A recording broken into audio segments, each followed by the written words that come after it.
एक छोटे से गांव में रामू नाम का एक गरीब किसान रहता था। रामू की जिंदगी बहुत सादगी भरी थी। उसके पास थोड़ी सी जमीन थी, जिस पर वह साल भर मेहनत करके अपने परिवार का पेट पालता था। उसकी पत्नी गीता और दो छोटे बच्चे पिंकी और मोनू ही उसका संसार थे। इस साल मानसून ने धोखा दे दिया था। बारिश कम हुई, फसल सूख गई और खेत में उम्मीद की जगह निराशा पनपने लगी। रामू ने बहुत कोशिश की, लेकिन फसल का खर्च तक नहीं निकल पाया।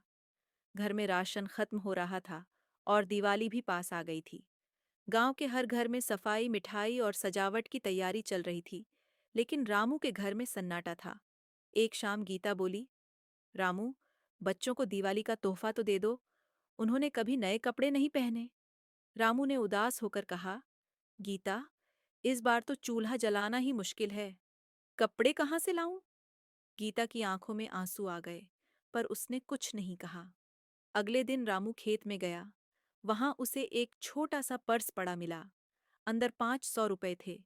उसके मन में संघर्ष शुरू हो गया।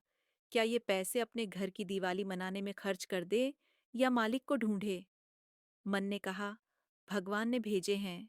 पर दिल ने कहा, जो तुम्हारा नहीं, वो तुम्हारा सुख नहीं देगा। रामू ने ईमानदारी चुनी। वह पर्स लेकर गांव के मुखिया के पास गया और बोला, ये खेत में मिला है, शायद किसी का खो गया होगा। मुखिया ने गांव में ऐलान करवाया।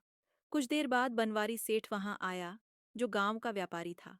उसने कहा, ये मेरा पर्स है, गिर गया था। सेठ ने पैसे गिने और रामू को धन्यवाद दिया। सेठ रामू की ईमानदारी से बहुत प्रभावित हुआ। उसने कहा, भाई, आज के जमाने में तू जैसे लोग कम हैं। उसने रामू को इनाम में 500 रुपए दिए और कहा, इन्हें रख ले, अब तू अपने बच्चों की दिवाली मना। रामू की आंखें चमक उठीं। उस दिन पहली बार उसके चेहरे पर सच्ची मुस्कान थी। घर पहुंचकर उसने मिठाई, तेल के दिए और बच्चों के लिए छोटे छोटे कपड़े खरीदे। शाम को जब घर में दिए जल उठे, तो पूरा आंगन रोशनी से नहा गया। बच्चे खुशी से झूम उठे। गीता ने भगवान को धन्यवाद दिया और रामू ने महसूस किया कि सच्ची दिवाली सिर्फ रोशनी की नहीं, बल्कि ईमान और सुकून की होती है। उस रात रामू ने आसमान की ओर देखा, जैसे तारों में भी भगवान मुस्कुरा रहे हों।